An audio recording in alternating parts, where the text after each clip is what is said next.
Buenos días, hermanos. Continuamos por este medio con nuestra reunión dominical. Le damos gracias al Señor porque Él ha sido bueno en gran manera durante este tiempo, ya un poco más de un mes. Y agradecemos por su palabra expuesta a través de este canal, el cual ha sido de bendición para cada uno de nosotros en este tiempo. La palabra del Señor es viva, es eficaz y es más cortante que una espada de dos filos, decía el apóstol Pablo. En sus enseñanzas establece siempre de manera enmarcada lo que es la palabra de Dios para el creyente. Hoy continuamos con nuestra serie de sermones después de haber hecho una pausa para hablar un poco acerca de la resurrección y ese pasaje tan maravilloso donde las mujeres consiguen a la tumba vacía. Este pasaje que muestra un poder inminente en la resurrección. Hoy continuamos con nuestra serie de sermones de la montaña al púlpito y hoy vamos a leer en el capítulo 5 los versículos desde el 13 hasta el 16. Espero que en sus Biblias puedan tener abierto este texto y vamos a leerlo en este momento. Dice el Señor Jesús en pleno Sermón del Monte de la siguiente manera: Vosotros sois la sal de la tierra, pero si la sal se desvanece, ¿con qué será salada? No sirven para más nada, sino para ser echada fuera y hollada por los hombres.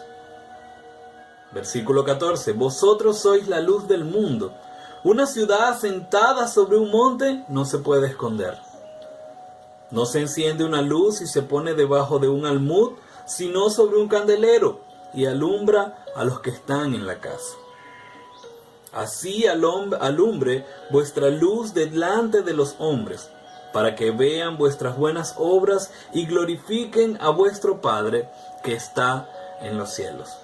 Oremos.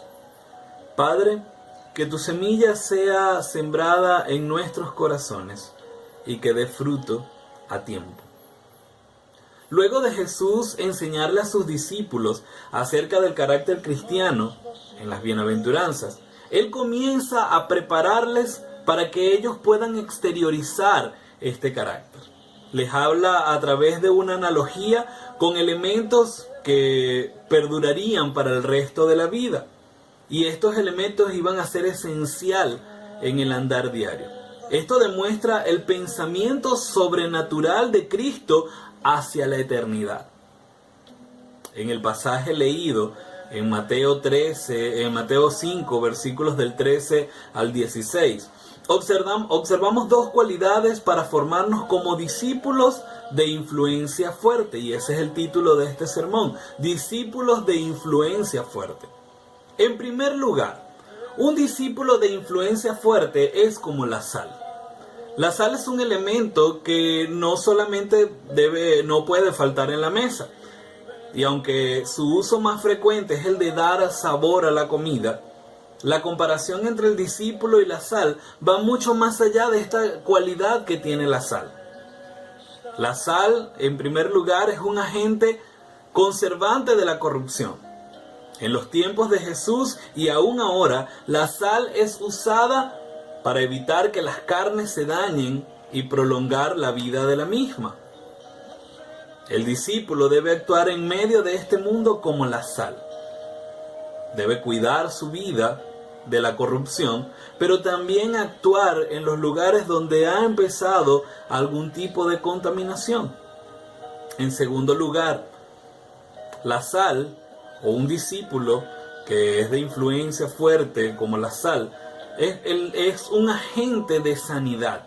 La sal tiene como propiedad la purificación de las heridas. Sus minerales funcionan como antiséptico y cicatrizante. Y en los tiempos de Jesús era usada comúnmente para este beneficio, para curar las heridas. El discípulo no solamente influye cuando ayuda a sanar heridas, sino cuando evita abrir heridas nuevas. El Señor Jesús les dice a sus discípulos que siempre deben obrar buscando su santidad y reconocer que poniendo las cargas en Jesús era la única manera de sanar las heridas personales. Un ejemplo de buscar a Jesús para depositar nuestras cargas y sanar las heridas es la mujer del flujo de sangre. Esta mujer que se acerca a Jesús y tocando su manto logró alcanzar la sanidad. Pero no solamente logró alcanzar la sanidad, sino que también logró alcanzar la salvación. Posteriormente los discípulos comprenden esto y dice el texto que por donde pasaba su sombra, allí había sanidad. Esto es porque la sal o el factor de la sal es contribuir también con la sanidad. En tercer lugar, la sal es un agente que sazona.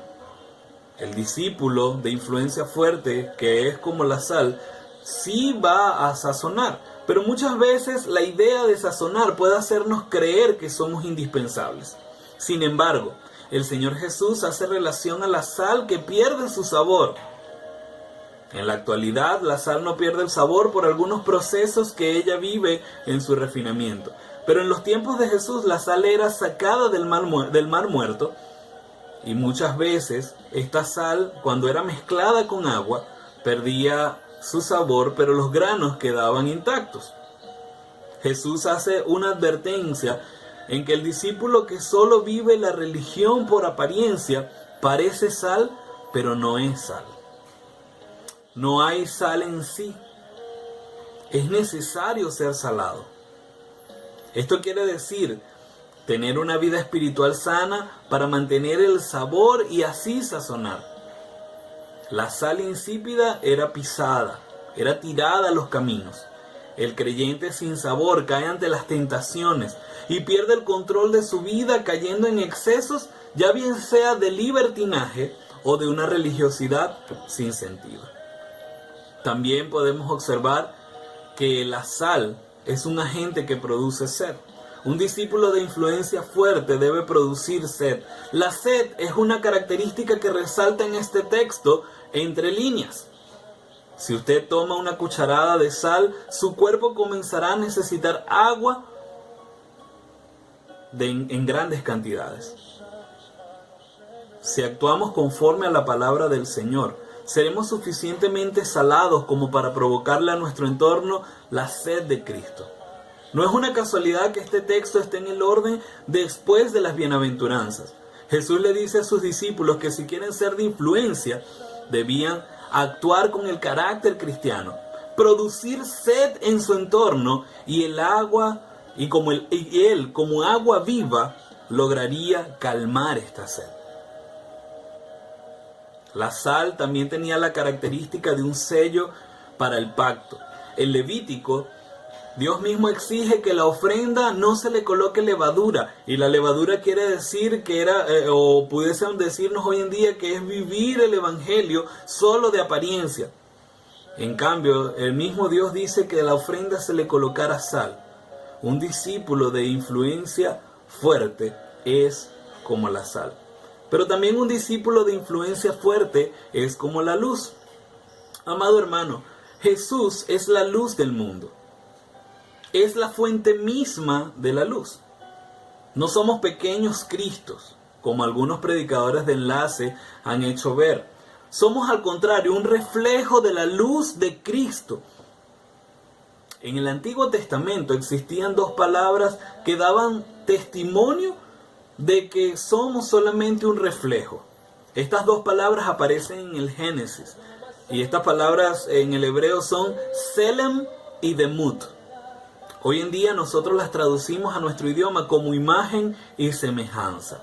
Ahora bien, si Él es la luz del mundo, ¿cómo nos compara en el texto como una luz del mundo también? Esto se explica de la siguiente manera. No somos la luz como tal, somos luminares. Es Dios mismo la fuente de energía que reflejamos. Moisés bajó del monte reflejando la gloria de Dios y causaba temor a los que le rodeaban. Moisés hizo uso de la relación con Dios para conducir a un pueblo. se mantenía pegado a la fuente de energía y salía reflejando su gloria. Fue ese reflejo lo que hacía que los israelitas se acercaran a la carpa con temor. La luz saca de la oscuridad toda acción incorrecta. Y esto es importante reconocerlo. No somos nosotros la luz del mundo. Jesús es la luz del mundo y nosotros somos luminares. Alumbramos porque Él es luz. Somos luz porque Él es luz. También lo podemos explicar que una luz o un discípulo de influencia fuerte que es como la luz es inocultable.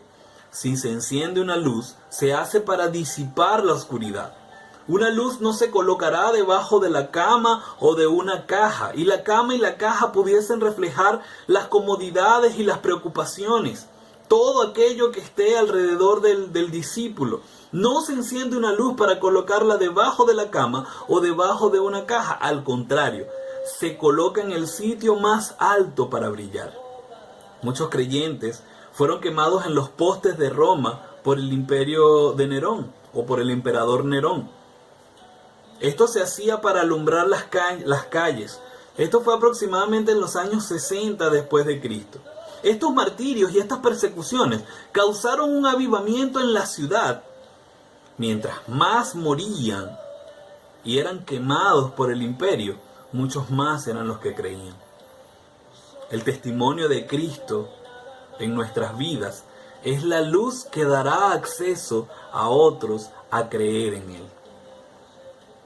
Te he hablado de dos características principales en un creyente o en un discípulo que es de influencia fuerte. Ya no es solamente vivir las bienaventuranzas, no es solamente formar el carácter de Cristo en nuestras vidas. Ahora corresponde a reflejarlo, expresarlo.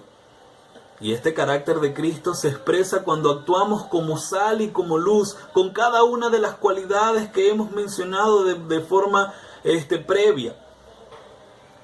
Ahora bien, si evaluamos nuestras vidas desde las bienaventuranzas, pudiésemos decir que hoy estamos dando testimonio de Jesús a nuestro entorno. Estamos causando sed de Cristo a nuestros vecinos o a nuestra comunidad.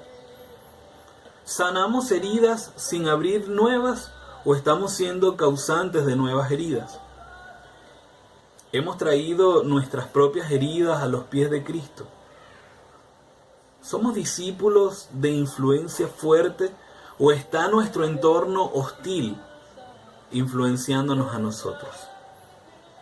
Estas preguntas son para reflexionar y en base a las respuestas que nos demos, releer este texto, evaluar si estamos actuando como sal y como luz en medio de nuestras vidas y que sea el Señor guiándonos en todo momento a ser cada día mejores discípulos. Su palabra dice que los discípulos tomamos nuestra cruz, decidimos a morir cada día, nos negamos a nosotros mismos, no vivimos nosotros, sino que vive Cristo en nosotros. Pero a veces ser discípulo es algo que da temor, da miedo fallarle a nuestro Señor. Pero hermano, en medio de todo lo que estemos viviendo, tú fuiste escogido para ser santificado. Fuiste escogido para ser luz y para ser sal. Hay potencial en ti para lograrlo.